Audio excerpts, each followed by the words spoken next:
Bien-aimés dans le Christ, nous sommes au lundi de l'octave de Pâques et nous célébrons dans la joie la continuité de la fête pascale, ou encore nous sommes dans la joie pascale, disant merci au Seigneur pour cette grâce, la grâce de cette vie nouvelle qu'il nous donne dans le Christ et que l'apôtre l'apôtre Pierre vient de nous raconter à travers la première lecture.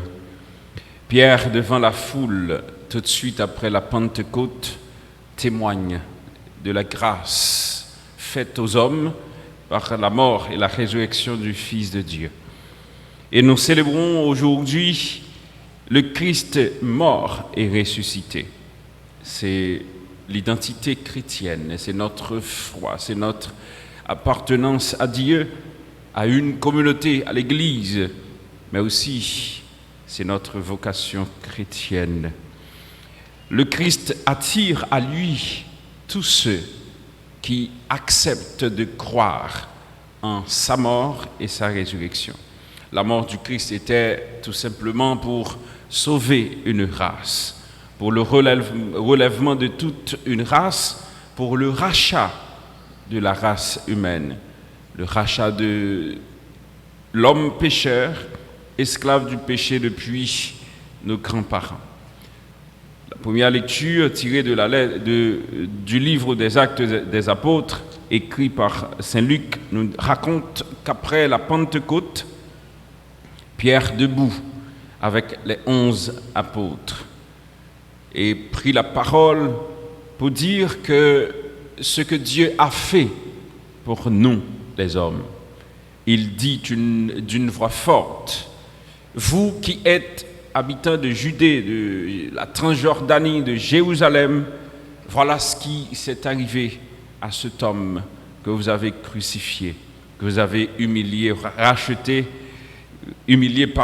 et Dieu l'a élevé parmi les morts. Cet homme livré selon le plan et la volonté de Dieu, vous l'avez fait mourir et Dieu l'a ressuscité. Voilà.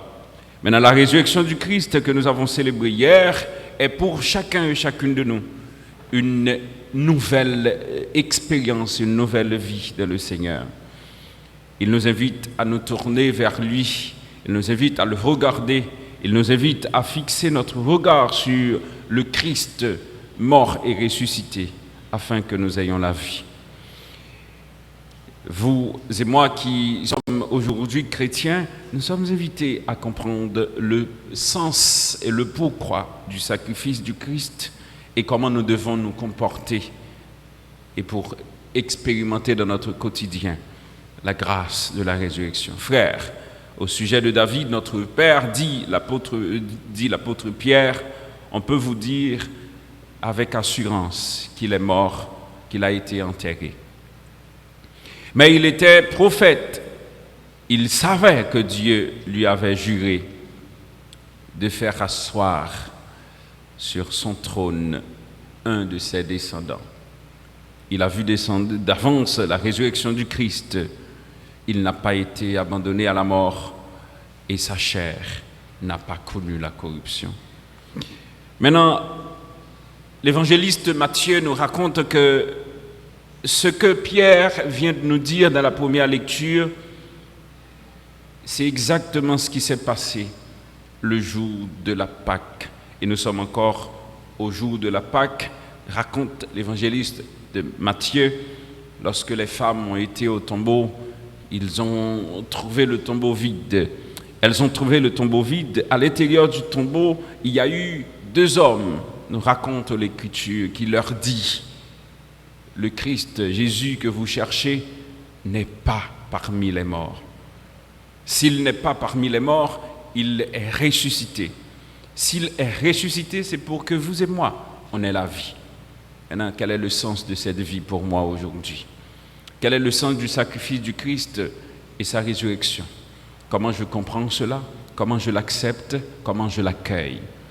L'accueil que je dois donner à cette annonce de la résurrection du Christ, c'est exactement ce que les femmes nous disent.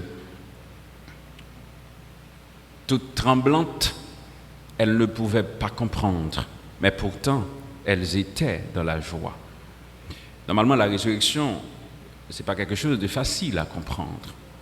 La résurrection, ce n'est pas quelque chose d'un bon matin comme ça, on peut se réveiller et voir que c'est comme de l'eau à boire.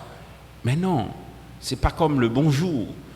Mais ce qui est important et ce que Dieu nous invite à comprendre à travers la résurrection du Fils, c'est de nous rappeler que tout n'est pas fini pour Dieu. Avec Dieu, tout est renouvellement, tout est nouveau. Ma vie aujourd'hui peut être dans une situation critique, mais à l'instant même où je prends conscience que tout pour Dieu n'est que commencement, je peux recommencer à vivre. Et c'est exactement ce que fait dans mon quotidien la résurrection.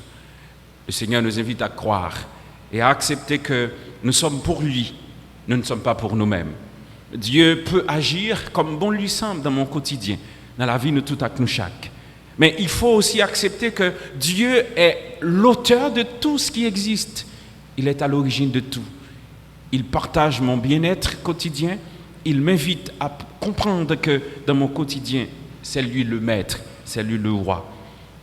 Et Jésus vient calmer la douleur et la tristesse des femmes qui étaient un petit peu confuses.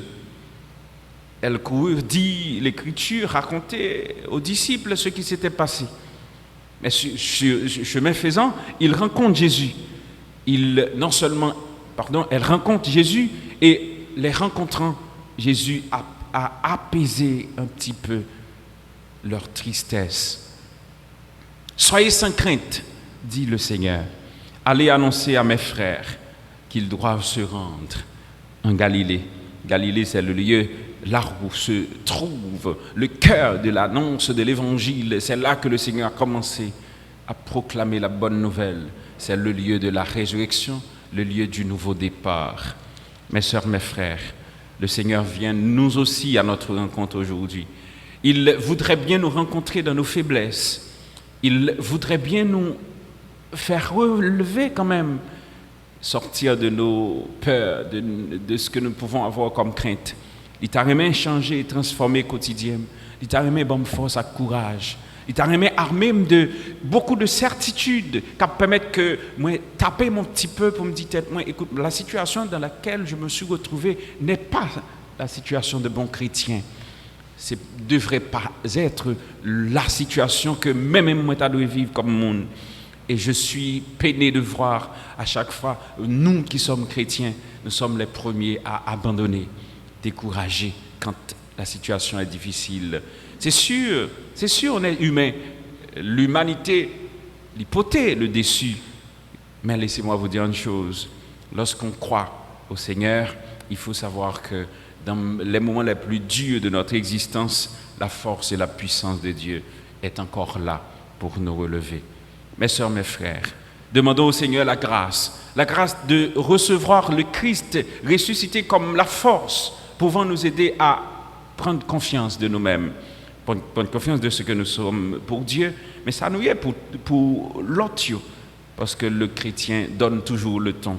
Et c'est exactement ce que Pierre a fait pour nous, en nous disant que le Christ n'est plus dans son tombeau, il est ressuscité.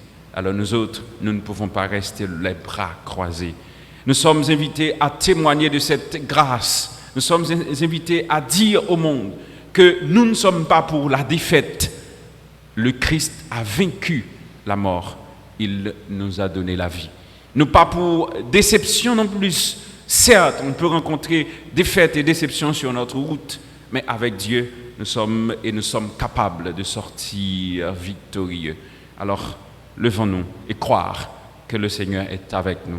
Levons-nous et tapons-nous un petit peu et nous disons que Dieu nous apporte la paix, la joie, la force et la réconciliation de grâce. Laissons de côté tout ce qui ne sont pas de Dieu mais tout ça qui peut-être décourager nous, qui fait manquer confiance dans nous-mêmes et qui fait nous refuser de croire que Dieu est la victoire sur le mal.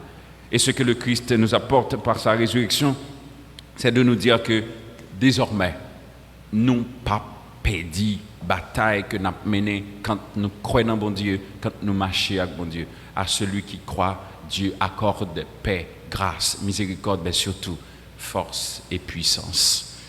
Que le Seigneur vous donne la force et le courage de comprendre qu'avec lui, tout est grâce et tout est bénédiction.